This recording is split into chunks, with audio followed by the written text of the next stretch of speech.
Hello everyone, welcome to my channel English with Radhe and Radhe Radhe to all my dear students. Today we are going to study a very important topic of our English grammar, preposition of time. আজকে আমরা কি করতে যাচ্ছি? preposition করতে যাচ্ছি। আজকে যে topic নিয়ে আমরা আলোচনা করছি, টপিকের নাম কি? preposition of time at, in, on. মন দাও। দেখো আমাদের প্রথমে জানতে হবে কি preposition জিনিসটা কি স্যার? প্রেপোজিশন হচ্ছে প্রেপোজিশনকে যদি আমরা ভাঙি দেখো দুটো জিনিস পাচ্ছি। একটা হচ্ছে প্রে প্লাস এটা ইন্ডিভিজুয়াল উচ্চারণ করলে কিন্তু প্রি হয়ে যায়। সো বাট একসাথে যখন আমরা উচ্চারণ করব একসাথে যখন প্রনাউন্স করব তখন কি হয়ে যাবে? প্রেপোজিশন। সো পজিশন দেখো পজিশন তো প্রে হচ্ছে কি আমাদের পূর্বে আগে, আর পজিশন মানে কি? পজিশন হচ্ছে আমাদের অবস্থা। তার মানে সেন্টেন্সে নাউন মনে রাখো, নাউনের যে অবস্থা, নাউনের অবস্থার আগে নাউন কি অবস্থায় রয়েছে এই অবস্থাটা এক্সপ্রেস করার জন্য, প্রকাশ করার জন্য আমাদের কি দরকার হয়? প্রেপোজিশন দরকার হয়। প্রেপোজিশন ছাড়া আমরা নাউনের অবস্থাটা কি প্রকাশ করতে পারি না। So easy concept. আমাদের প্রেপোজিশন কোথায় বসে? স্যার নাউনের আগে বসে। কোথায় বসবে? নাউনের আগে বসে। কি বললাম বুঝতে পেরেছো? তো নাউনের অ্যাকচুয়ালি প্রেপোজিশন যদি ডেফিনিশন একটু ব্রিফ দেওয়া যায়। সো আমরা যখন দুটো নাউন মনে রাখো, দেখো মন দাও, দুটো নাউনের মধ্যে কিন্তু আমরা সম্পর্ক, দুটো নাউনের মধ্যে কি আমরা কি যদি দুটো নাউনের রিলেশনটা একটা নাউন আরেকটা নাউনের সাথে যে রিলেশন, এই রিলেশনটা স্টাবলিশ করে কে? প্রেপোজিশনে। এই এস্টাবলিশ করে কে? প্রেপোজিশন। তার মানে যদি ওটা ইংলিশে বলো, preposition is a word which is used to establish a relation between two noun. Got it? আশা করি ক্লিয়ার। দেখো এখানে তোমাদের জন্য একটা জিনিস আঁকা হয়েছে ঘরের মতো। টিচার ভালো করে আঁকতে পারে না। এটা কি ঘর না? এটা হচ্ছে ক্যালেন্ডার। এটা কি ক্যালেন্ডার? এটা কি ক্যালেন্ডার? বুঝতে পেরেছো? ক্যালেন্ডারতে মূলত চারটা জিনিস রয়েছে। আমি লিখছি দেখো। প্রথম হচ্ছে ইয়ার, দ্বিতীয়টা হচ্ছে মান্থ, ওকে, থার্ড হচ্ছে ডে এবং ডেট, ডে অ্যান্ড ডেট। তাহলে চারটা জিনিস পাচ্ছি। মন দাও, ভেরি ইউজফুল টপিক। তাহলে ক্যালেন্ডারে আমরা কি পাচ্ছি? ফার্স্ট পাচ্ছি ইয়ার অ্যান্ড মান্থ, এই দুটো। তাহলে প্রথম দুটোকে আমি আলাদা করে ফেলি। প্রথম দুটোর জন্য আমরা একটা নামকরণ দিই। প্রথম দুটোর জন্য দিয়েছি আমি ইন, ক্লিয়ার। শেষের দুটোর জন্য দিয়েছি আমি অন। তার মানে কনসেপ্ট কোথায় গিয়ে দাঁড়াচ্ছে? যেখানে আমি স্কুল প্লাস অল কম্পিটিটিভ এক্সামে ইয়ার অ্যান্ড মান্থ পাবো, সেখানে কি ইউজ করব? ইন ইউজ করব। Easy topic. আর যেখানে আমি ডে আর ডেট পাবো সেখানে অন ইউজ করব। গিয়েছে কনসেপ্ট মাথায়? এটা হচ্ছে মূল কথা। এরপর একটু আমি এক্সপ্লেন করছি। দেখো প্রথমে আমি কি বলেছি? ইয়ার প্লাস মান্থ। ইয়ার এবং মান্থের জন্য আমরা কি পাচ্ছি? In, clear. ইয়ার এবং মান্থের জন্য আমরা কি পাচ্ছি? ইন পাচ্ছি। মন দাও। এখন আমরা সবচেয়ে ইজি যদি বুঝতে চাও তাহলে আগে বলো কি ইয়ার কিভাবে লেখো? এখন কি চলছে? 2024। সো স্যার ইয়ার লেখার আগে কি বলেছে? ইন 2024। গিয়েছে? দুনিয়াতে যত সাল আসে, সাল লেখার আগে আমরা কি করব? ইয়ার্স লেখার আগে কি করব? ইন ইউজ করব। এখন আসো নেক্সট টপিক কি? মান্থ। মান্থ কি রয়েছে? তো 12টা মাসের নাম ইজি জানো সবাই, জানুয়ারি, ফেব্রুয়ারি। তো এভাবে প্রত্যেকটা মাসের নাম লেখার আগে আমরা কি ইউজ করব? ইন ইউজ করব। লাইক ইন জুলাই, এভাবে ইন জানুয়ারি, ফেব্রুয়ারি। গিয়েছে? সো ইয়ার অ্যান্ড মান্থ গেল। তো এখন আমি তোমাদেরকে একটা টপিক দিচ্ছি মাসের সাথে, ইয়ার এবং মাস। তো ইয়ার থেকে কি আসছে? মাস আসছে, মান্থ আসছে। তো মান্থের সাথে সাথে কি আসছে জানো? সিজন। কি আসছে? সিজন আসছে। আমাদের যে 6টা সিজন রয়েছে, তো এগুলোর আগে আমরা কি ইউজ করব? ইন ইউজ করব। So in autumn, in winter, in winter. গিয়েছে মাথায়? কত ইজি দেখো। প্রথম সাল, তারপর মাস, তারপর সিজন। ডিকেডস কত বছর পর হয়? 10 years, রাইট, গুড। যেমন ইন 90s, ইন 90s। ওকে, ডিকেটস লেখার সময় আমরা ইন ইউজ করব। এটা একটা একটা কিন্তু সম্পর্ক রয়েছে, আমি সেজন্য একসাথে তোমাদের মানে একই ইয়েতে তোমাদের সাজিয়ে লিখছি। তারপর রয়েছে সেঞ্চুরি। ইন, আচ্ছা এখন কত সেঞ্চুরি চলছে? এখন সাল কত? 2024। সো সেঞ্চুরি বের করার নিয়ম দেখো, 2024 না, প্রথম কি রয়েছে আমাদের 20। তো 20-র সাথে কি করবে? এক যোগ করবে। 20-র সাথে এক যোগ করলে কত হয়? 21। সো এখন সেঞ্চুরি কি চলছে? 21 সেঞ্চুরি। বুঝতে পেরেছো? ইন 21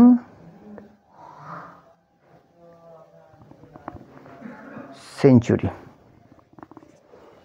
যাচ্ছে মাথায়? আর কি আছে? দেখো, আমাদের যে পার্টস মানে পিরিয়ডস অফ টাইম রয়েছে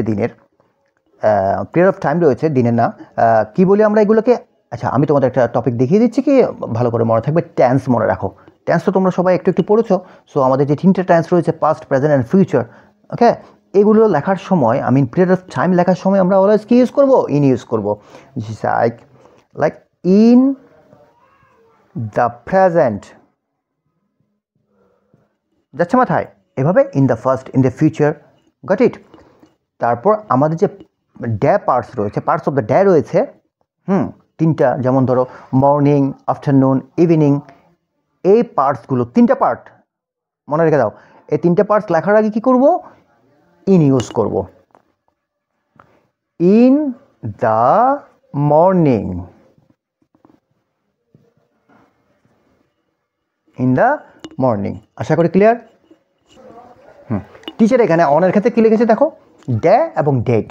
সো অ্যাগেন আমরা লিখছি day plus date equal to on. Clear? Equal to on. তো যেখানে আমরা ইজি কনসেপ্ট ডে এবং ডেট দেখতে পাবো, সেখানে কি করব? অন ইউজ করব। অন ইউজ করব। আমরা ডেট লিখি কিভাবে দেখো, অন 10th জুলাই 2024, এভাবে তো আমরা ডেট লিখি। সো অন 10th, প্রত্যেকটা ডেটের আগে আমরা কি করব? অন ইউজ করব। স্যার কিওয়ার্ড দিয়ে দিয়েছে। নেক্সট কি পাচ্ছি দেখো, এরপর আমাদের ডে। আচ্ছা ডেট তো শেষ, তো ডে আমরা কীভাবে, আমাদের কয়টা ডে রয়েছে? 7 ডেজ। প্রত্যেকটা ডের আগে আমরা কি ইউজ করব? অন ইউজ করব। লাইক অন ফ্রাইডে, এভাবে কি? On Saturday, Sunday, Monday, Tuesday, Wednesday. আচ্ছা আমাদের যে ছুটির দিনগুলো রয়েছে, কী বলো তো? যেমন ধরো Christmas day, new years day, bank holiday, তারপর ইস্টার ডে, যত ছুটির দিন রয়েছে, এই প্রত্যেকটা ছুটির দিনের আগে আমরা কি করব? অন ইউজ করব। Like on Christmas day, on Christmas day,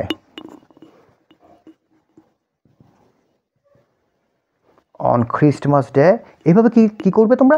on new years day, on bank holiday, on Easter day. আচ্ছা আমি আরেকটা লিখে দিচ্ছি, অন ইস্টার ডে। স্যারে কিন্তু একটা কিওয়ার্ড দিয়েছে দেখো, ডে অ্যান্ড ডেট।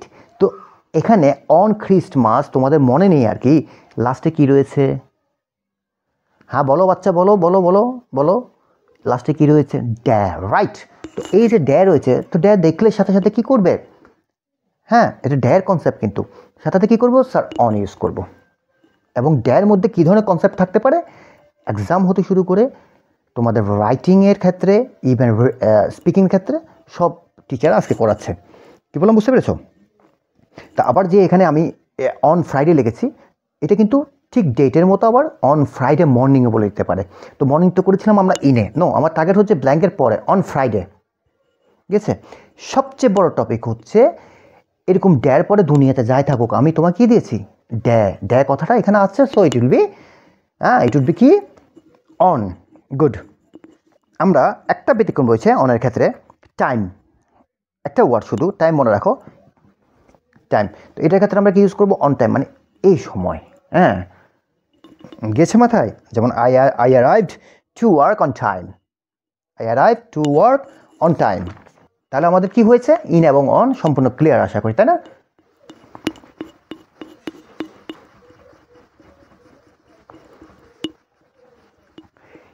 এখানে দেখো তোমাদের জন্য একটা জিনিস আঁকা হচ্ছে, বুঝতে পেরেছ? এটা কি? এটা কি? ক্লক। এটা কি? ক্লক। ক্লক। তো আমরা ক্লক কীভাবে এক্সপ্রেস করি বলো তো? স্যার 7:30 PM অথবা AM, ঠিক আছে, অথবা 10 ও ক্লক, এভাবে তো লিখি না, 10 o'clock অথবা 7:30, প্রত্যেকটা এভাবে টাইম এক্সপ্রেস করার আগে আই মিন ক্লক পেয়েছ, বুঝতে পেরেছ? তখন আমরা কি করবে? At 7:30 PM। ক্লিয়ার? কনসেপ্ট গিয়েছে? তো অ্যাট অ্যাকচুয়ালি হচ্ছে কি জানো? অ্যাট হচ্ছে স্পেসিফিক টাইম, ইউনো, যেমন sunset, sunrise, sunset or sunrise,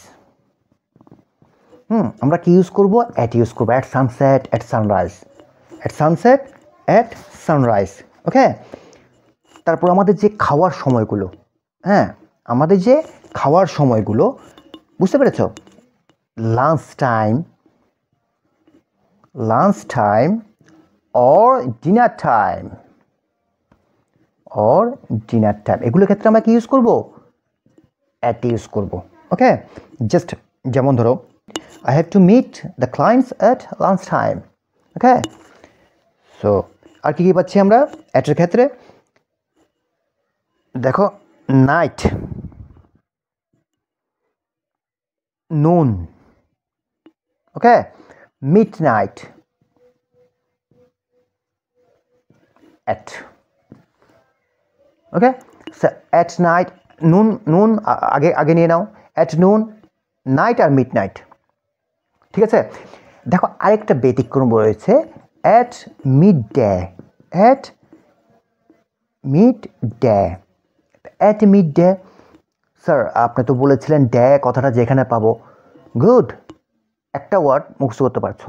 এরপর আমি বলে দিচ্ছি মানে তোমাদের রুলসে বলে দিচ্ছি কি, মিড ডে কথার অর্থ কি জানো? দুপুর 12টাকে মিড ডে বলা হয়। তো আমি এখানে যে 12টা লিখেছি, এটা কোথায় গিয়ে পড়ছে আমাকে একটু বলো তো? এটা ঠিক ক্লকে আসছে? ক্লকে গিয়ে পড়ছে? হ্যাঁ স্যার পড়ছে। So it would be definitely কি at. Are you clear? So এটা আমি কি পাচ্ছি দেখো, ডে, নিউ ইয়ার্স ডে। যদি আমি ডে না লিখি, জাস্ট খ্রিস্টমাস লিখলাম, দেখো খ্রিস্টমাস, আমি ডেটা লিখিনি, তার মানে without day any holiday would be at star day যদি দিতাম তখন কি হতো আমার? এখানে যদি ডে কথাটা থাকতো তখন কি হয়ে যেত? অ্যাট হতো না, আর অন হতো, অন স্টার ডে। আরে ডে একটা টপিক তো তোমাদের দিয়েছি, যেখানে ডে থাকবে এখানে কি অন হবে। সো এখানে কিন্তু ডে নেই।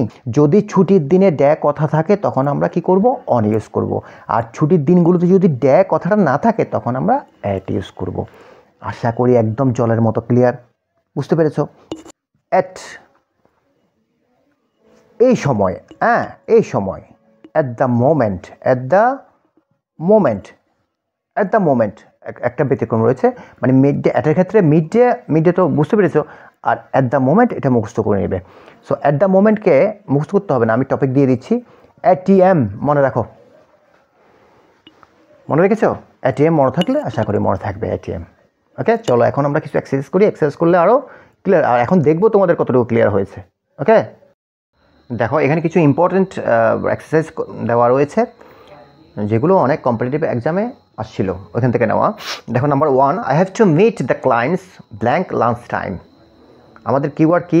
ব্ল্যাঙ্কের পরে কিওয়ার্ড কি? Lunch time. মনে আছে খাওয়ার সময়গুলো? Lunch time, dinner time, I mean specific time, yes, at, good, at. Number 2 দেখো, we usually stay home blank star mean ছুটির দিন। ডে লেখা নেই কিন্তু, স্টার ডে আছে নেই। সো উইথাউট ডেতে আমরা কিওয়ার্ড কি পেয়েছি? যখন ছুটির দিনে ডে কথাটা থাকবে না, উইথাউট ডে থাকবে, তখন সাথে সাথে অ্যাট, গুড, তখন এটা স্পেসিফিক হয়ে যায়। আশা করি clear. Birthday is blank the 10th of December. The 10th of December. দেখো my birthday is blank the 10th. এখানে ডিসেম্বরকে আমরা টার্গেট করব না, আমাদের টার্গেট কি ব্ল্যাঙ্কের পরে কি রয়েছে দ্য 10th। তো ড্যাশ আর ডেটের ক্ষেত্রে মনে আছে তো? ইয়েস, অন স্যার, ডে আর ডেট তো অলওয়েজ অন হয়। বাহ, গুড। দেখো number 4, you can plant this flowers blank the autumn. You know, মনে আছে? Season always carry on in the autumn, in the spring, in the winter. Good. Number 5, the match is dash 6 o'clock. Clock, বলো তো clock কিসের keyword? Easy sir, এটা তো অ্যাটের keyword. at 6 o'clock, at 7 o'clock, মনে আছে sir? Yes.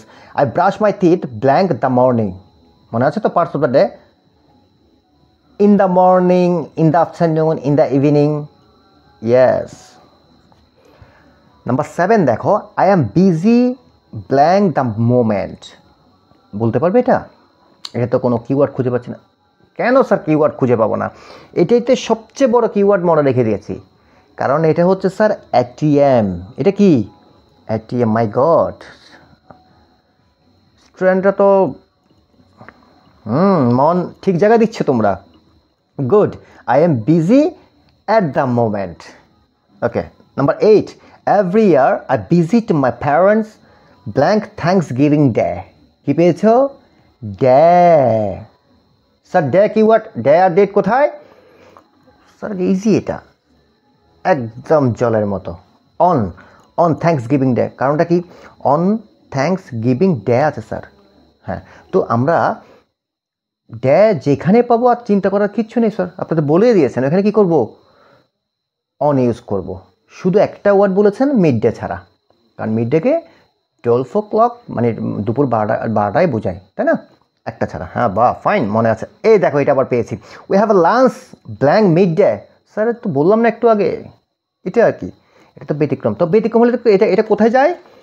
কোথায় যায় sir? এটা তো স্পেসিফিক টাইমে চলে যায়, কারণ মিড ডে কি 12, মিড ডে কি স্যার দুপুর 12টা। এতে গিয়ে কোথায় গিয়ে হয়? এটা ক্লকে গিয়ে পড়ে sir. Good. He was born blank the 19th century। মনে আছে? Century, decades, year, month. Year আর মান্থ কিসের কিওয়ার্ড? স্যার ইনের keyword. He was born in the 19th century। আশা করি ক্লিয়ার। ওকে, দেখা হচ্ছে নেক্সট টপিক নিয়ে। গুড। টাটা।